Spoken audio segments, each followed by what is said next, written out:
Hello everybody, Dante here, and I'm here with the beautiful Lake Atitlan. It's a beautiful, wavy and windy day. I'm really enjoying it.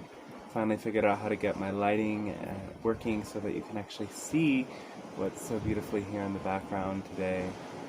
Today I'm talking about cancel culture, and my proposal is that if you are participating in cancel culture, you are in a sense part of the problem. What is the problem really? If we get to the core of all of these issues we're experiencing in our world, whether it's poverty, racism, destruction of the environment, we can see at the core there's a sense of division. There's a sense of separateness. So the first sense of separateness arises that we are not of the earth, but we are on the earth, and therefore we take control over the earth that we are on top of, rather than seeing from a systematic, a greater perspective of holism that we are just one kind of cell in the bigger fabric of Gaia, and what affects us affects every other cell. How we affect those other cells in turn affects us. So extend this a little bit, and you come to see that one is in all, and all is one, right? This is the idea of unity. I am you and you are me. And that means if somebody out there is suffering and in poverty and not experiencing the same opportunity, that suffering is through this bigger perspective, my own suffering as well. And until everyone is free, none of us are free. We can experience like beautiful, bountiful moments like being by the lake, being out in nature. That's where it's at. That's where we take in the vibration of deeper connection. Though ultimately that is going to lead us, when we do feel that bigger connection, that there's suffering out there. So, okay, I've gotten too metaphysical already. That's kind of my tendency, Scorpio here. And the core of this is basically, if you are just on social media and you're deleting people from your page that are expressing ideas that don't resonate with you, then you are creating an echo chamber, essentially. We have to understand the great power that all of us have to leave an impact through our voice. Our voice creates our reality. Our voice attracts into our experience those like vibrations, and it also changes the very structure of reality. With our intention and the way we speak or write, we are leaving an impact on so many people.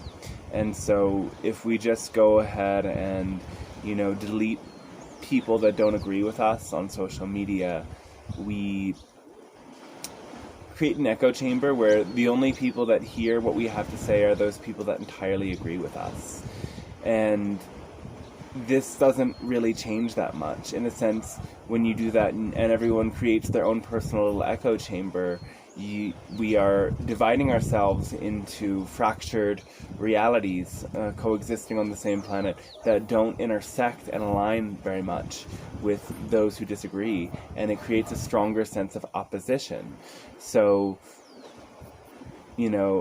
if everyone deleted everyone else who didn't agree with them, that's where you would end up with every group kind of segregated online and segregated individually. We think this way, we think that way. So I do delete people on my Facebook page and Instagram, and there is this kind of understanding on my behalf that I only remove those who are truly toxic in these more negative interactions. So if somebody is saying that they are supporting Donald Trump or putting out racist ideas, I leave them on my page. But if they start to really violently attack other people and name call and abuse, then I remove them, because that's in a sense enabling violence and attacks. That's not so nice, and that's not the energy that I want to allow on my page, and that's not an energy I want directed towards me. Though this is very much rarely the case.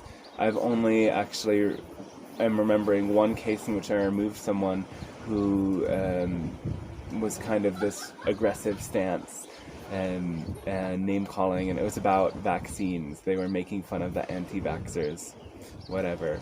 But I couldn't stand for that. Now I also do, because my Facebook page is like near 5,000, it's kind of a revolving door. I do go through when I get to that 5,000 mark, and I remove every profile that's been deactivated, and I remove every profile that's I perceive as inactive or just, not really. I've never seen that name before. They're not interacting. The account seems dead. That's a laborious thing, so I don't tend to accept, or I do not accept many friend requests at all. I only accept them with messages. That's a whole other story, unrelated to this. But yes, I am deleting some people, but it's more so for the sake of flow. And I don't delete active profiles that are interacting because I want to leave that message and impact on people. And today, sometimes it is absolutely so simple what we need to do to change somebody's mind. So one thing that's helpful is, for example, what's really big and blowing up in our face right now is the racism that has always been inherent and is now coming to light. And you don't want to always say you are a racist. You may directly say, this is a racist statement, this is perpetuating hate and violence. I don't agree with this. And just today I saw some post from, a very love and light kind of individual who was posted a meme that said all of these different viruses that emerged in the past couple decades originated in China, and it showed like a Chinese leader with all of these coffins with different flags on them. And I just looked at that, and I had looked at some of these different epidemics and pandemics before to kind of get a sense of what the pattern was behind them. And it said swine flu originated in China, and swine flu originated in Mexico. It was just, just right there. So, sometimes it's just as simple as saying, this is not a fact. Here are the facts. Why are you posting this? Because oftentimes when people are posting these memes, they have no, and even I've done this before, they have just no sense of, the idea of truth. It just shows up on their feed, and they want to believe it's true because it aligns with one sense of their values, so they repost it. But especially these things that are coming as a sort of propaganda for our present leaders in the world, they just have no basis in reality whatsoever. And you see things that are posted as facts, and you search it, and there's just nothing there. And so, doing a simple search and posting, this doesn't have any evidence in reality, is really helpful. And, this can be your protest. This is my form of protesting, is I'm not here making content every day that's just about love and light and healing, as much as that is my focus and what I'm doing with my channeling course. This is a time where we really need to look at things, and we all have platforms, and we have to use them in a powerful way if we are going to move through these times harmoniously. We have to use our voice to speak for what we want in the world. And if our voice is only directed to people who agree with us, then it's going to just, be an echo chamber, and it's not going to reach out. So you have to understand that every time you interact with one of these people that may be hateful or ignorant, because all hate has to arise from ignorance first. It has to arise from this perception that we are separate when we're not. We are one. We're all one family. We're all one being. Race is an illusion. Racism is very real, and it's something we're deconstructing. All of these isms and bigotries are real things that we have to look at. But if you find someone and you are able to post even just a bit of sound, intuitive, and logical, balanced information on their feed, then that's going to affect a lot more people. And this is how we really get the minds working of people to change the minds. Because protests are really great. I have to say I wouldn't be involved in the protests if I was in the United States, because I don't want to induce any more trauma in my system, and I don't want to put myself in harm's way. I really admire people who are choosing that. That isn't my path. My path is a 24/7 protest of everything that I'm not in alignment with, and everything that I see is out of alignment with the core values of a new egalitarian Aquarian age, and spreading that message and knowing that, protesting out in the streets may start to change the system level, the bigger collective level, but in order for all of the human minds that support that collective level to change, we also need information being interchanged between people. So let's get back to the metaphysical aspect of this again. We are all one. So, if you are hating racists and bigots and not seeing them as somebody with a psychologically ill condition and a spiritually ill condition, that's not the true sense of compassion. And, both of those stances are very illusory in their sense of spiritual rightness. A lot of the bigotry comes with people who are maybe religious fanatics, but even now it's coming from light workers who are so against any form of protest or resistance and want to see through blinders that everyone can do whatever they want because that's the story they're telling themselves and that's what makes them feel okay.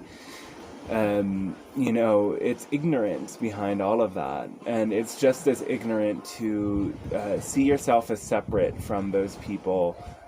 So you can use any of these things as really valuable inner work processes.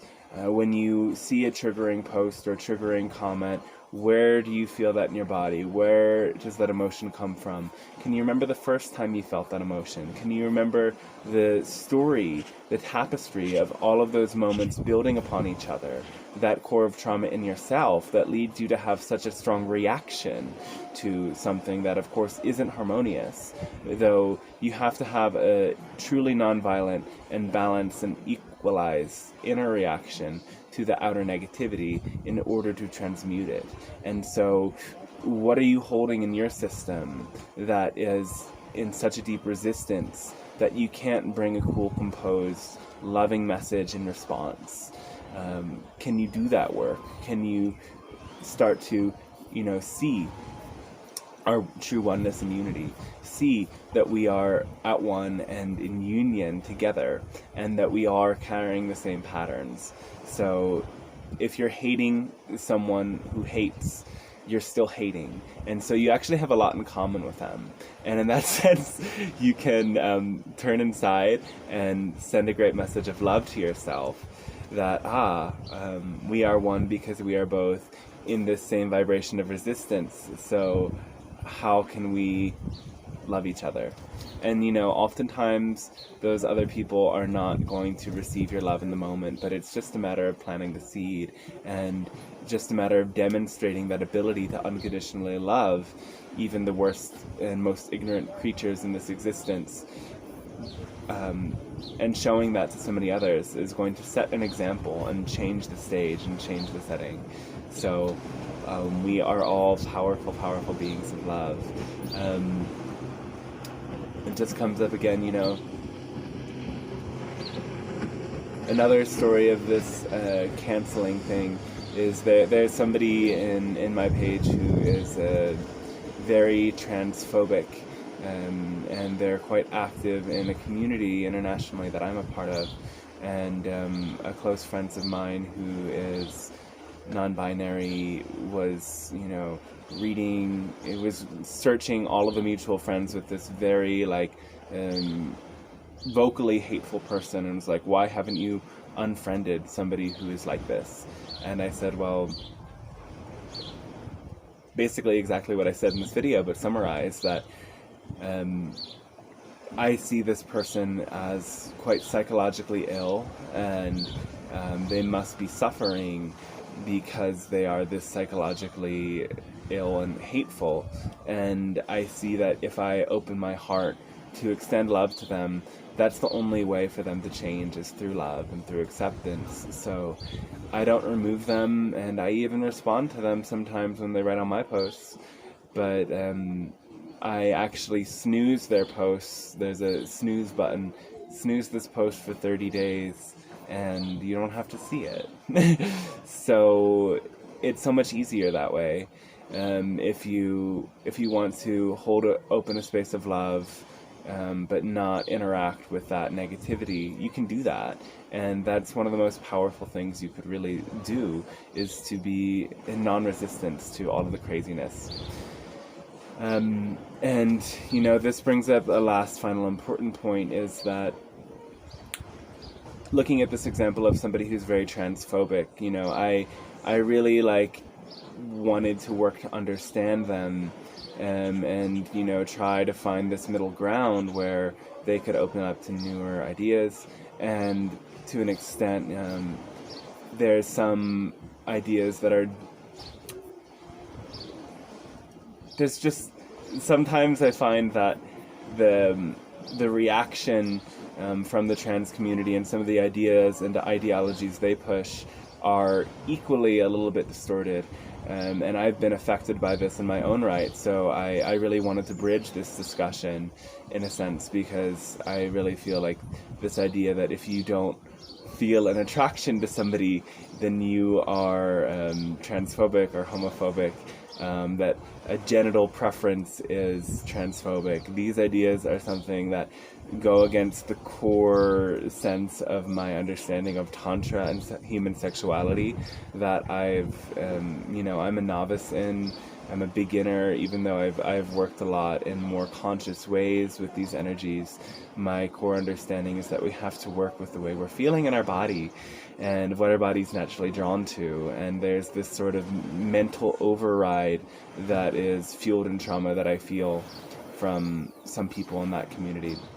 Anyway, so I was trying to negotiate and find this middle ground with this very transphobic person, and it came out that when this person was younger, they were experiencing gender dysphoria, and if transgender gender reassignments were just as common and easy to access back in those days, they would have made a big mistake and transitioned because they experienced gender dysphoria.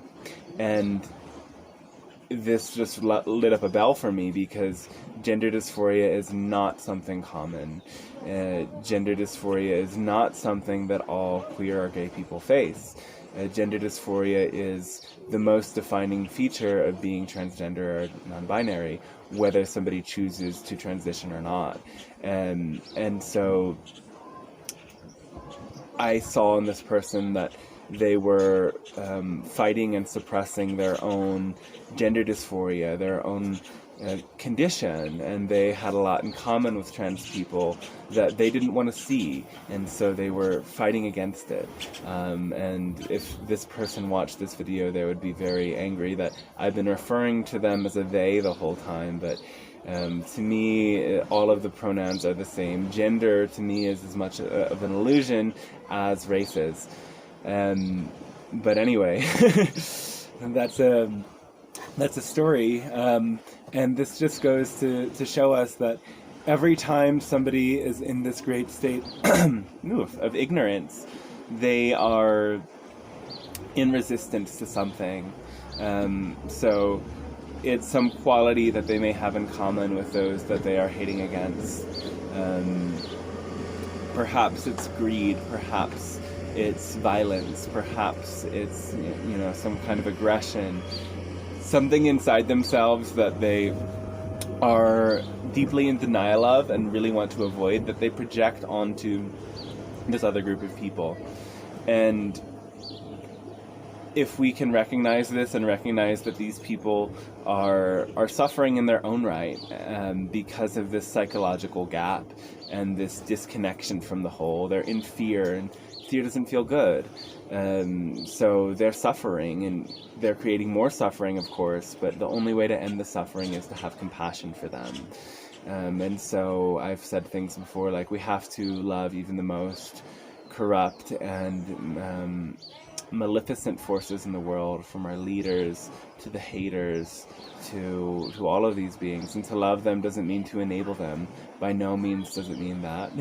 It means we have to stand up courageously to them, and we have to not see them as something different than us. We have to understand that we are all one, and when we start to work with these more ignorant forces and negative forces in the world, we're working through our own negativity, and we're working through our own negativity in the sense of the resistance and the anger that we're holding. It's possible to do all of these protests, all of these interactions with negative beings and humans and everything through a sense of love. And love is truly the most disarming force. If you think yelling and screaming at a racist, authoritarian, crazy person is that helpful, try love, try hugging them, try being like, I see you, I see your beauty, I love you, I hope you love me too. See what that brings up, because that's going to, you know, make them aware of their great state of fear, and that's a transformative moment. Even in my life, like with very close people in my life, there have been moments where, this was many years ago when I was first really tapping into this Christ consciousness and unconditional love. In the middle of a fight, after the fight, I just, you know, I was smiling, I was like closing my eyes when I could, focusing to my third eye. I was not pushing the energy back, and I was just like, I love you, can I have a hug? And you know, somebody in a fight is so worked up that they're not really even processing all of that, and they were like, okay, yeah, a hug. And then a couple seconds, and I just hugged and breathed, and they were disarmed, and the fight was over, and they were in a very disturbed state for a while because they didn't know what to do with that energy. And if you can have that same stance of love for everyone, no matter how hard they're hating or what they're saying or doing, you're going to disarm them, because love is a very powerful disarming force, and we don't need to delete and hate and fight. We just need to love and use our intuition and our rational mind in balance and harmony, in alchemization that will allow for a great transformation. Thanks so much for watching this video. I really appreciate that you've taken the time to integrate these ideas, and I love your feedback. I'm really glad that some people are benefiting from what I'm sharing, and that this information is supporting you in a lot of ways. So you can subscribe to my channel, you can share this video. On Instagram, I am at Dante Starshine, Facebook Dante Shante Singh and Be Bliss. Here we are on YouTube. I have a Patreon if you like to support, and of course my main focus is doing channeling and healing sessions, and I'm in the middle of a course, so I'm not that available for sessions this week, but you can always hit me up and we can connect and support you in the right time, in the right way. Much love and blessings to you, and hope you have a very fabulous day. Take a look at the lake for a moment. Let's do that. How long have I been talking? 24 minutes? I'm intending to make these shorter, but I'm finding it very challenging to make them shorter. Oh, people got off the boat. Oh, kind of don't have pants on right now, so I have to be careful of these people looking at me.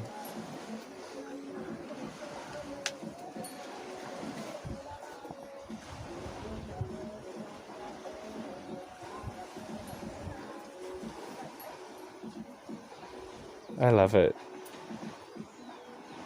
Very fulfilling to be here.